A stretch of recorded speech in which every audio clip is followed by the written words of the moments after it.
بسم اللہ الرحمن الرحیم۔ ایک آدمی کے 4 بیٹے تھے۔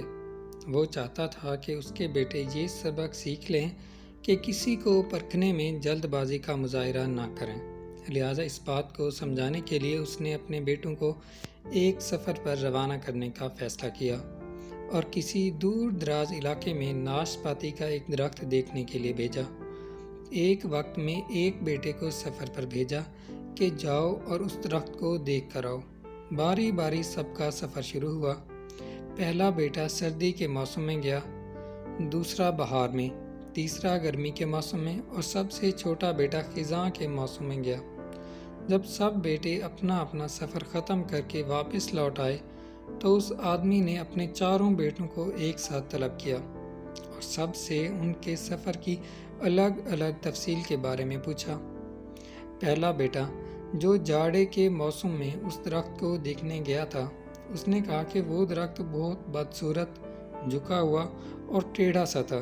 دوسرے بیٹے نے کہا نہیں، وہ درخت تو بہت ہرا بھرا تھا، ہرے ہرے پتوں سے بھرا ہوا۔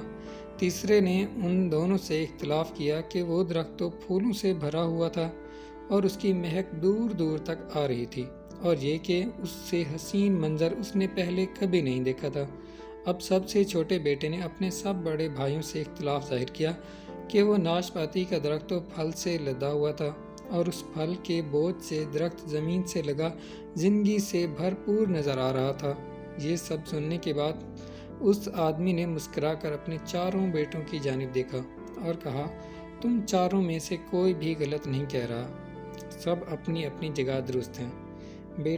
بیٹے باپ کا جواب سن کر بہت حیران ہوئے کہ ایسا کس طرح ممکن ہے۔ باپ نے اپنی بات جاری رکھتے ہوئے کہا، تم کسی بھی درخت کو یا شخص کو صرف ایک موسم یا حالت میں دیکھ کر کوئی حتمی فیصلہ نہیں کر سکتے۔ کسی فرد کو جانچنے کے لیے تھوڑا وقت ضروری ہوتا ہے۔ انسان کبھی کس کیفیت میں ہوتا ہے تو کبھی کسی اور کیفیت میں۔ اگر درخت کو تم نے جاڑے کے موسم میں بے رونق دیکھا ہے تو اس کا مطلب یہ نہیں کہ اس پر کبھی پھل نہیں آئے گا۔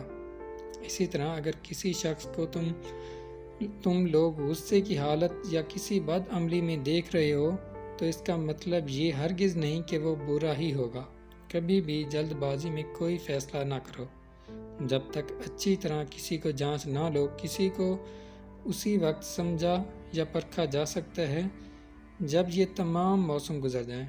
اگر تم سردی کے موسم میں ہی اندازہ لگا کر نتیجہ اخذ کر لو گے تو گرمی کی ہریالی، بہار کی خوبصورتی اور بھرپور زندگی سے لطف اندوز ہونے سے رہ جاؤ گے۔ صرف ایک دکھ پریشانی کے لیے اپنی زندگی کی باقی خوشیوں کو داؤ پر مت لگاؤ۔ زندگی کے ایک برے موسم کو بنیاد بنا کر باقی زندگی کو مت پرکھو۔